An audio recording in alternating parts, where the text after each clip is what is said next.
કેમ છો મિત્રો? મને એક યુઝરનો પ્રશ્ન આવ્યો કે એમની સોસાયટીની અંદર 75% લોકો રીડેવલપમેન્ટ કરવા માટે સહમત છે અને બાકીના 25% લોકો એગ્રી નથી કરતા અને એ લોકો કેસ કર્યો છે. તો આવી સિચ્યુએશનમાં શું કોર્ટ એમના ફેવરમાં એટલે 75% લોકોના એગ્રીમાં ફેવરમાં જો કોર્ટ ફેસલો આપી શકે કે ના આપી શકે? તેનો પ્રશ્નનો ઉત્તર એ છે કે ડિપેન્ડ કરે છે કે 25% લોકો જો સહમત નથી એ લોકોએ કયા ઓબ્જેક્શન્સ પર કેસ કર્યો છે. હવે અમુક વાંધા વચકાઓ કોર્ટ માન્યમાં નથી રાખતી, પણ અમુક કેસીસની અંદર જ્યાં 25% લોકો એવું કહે છે કે લીગલ પ્રોસેસ ફોલો કરવામાં નથી આવ્યો, પ્રોજેક્ટ મેનેજમેન્ટ કન્સલ્ટન્ટ નથી રાખ્યો, પ્રોજેક્ટ રિપોર્ટ નથી કરાયો, કોઈ લીગલ એડ નથી, રિઝોલ્યુશન પ્રોસેસ બી બરોબર ફોલો નથી થયું.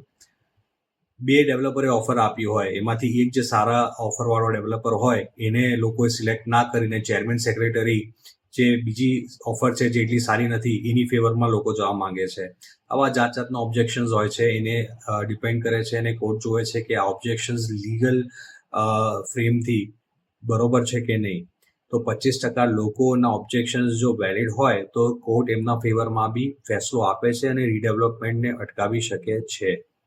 તો 75% લોકો એગ્રી હોય તો તમારી પાસે મેજોરિટીની શક્તિ છે, પણ તમારી પાસે જો તમે કાનૂની કાયદાકીય પ્રક્રિયાથી બધી વસ્તુઓ ના કરી હોય તો તમારી પાસે સુરક્ષા નહીં હોય અને કોર્ટે જોવે છે કે બધી વસ્તુ બરોબર ફોલો થઈ છે કે નથી થઈ. એટલે જો તમને બી રીડેવલપમેન્ટના રિલેટેડ કંઈ બી ઇશ્યુઝ હોય, ક્વેરી હોય, તમને મદદ જોઈતી હોય તો આજે જ અમને સંપર્ક કરો અને જાણો તમારા રીડેવલપના વિકલ્પો.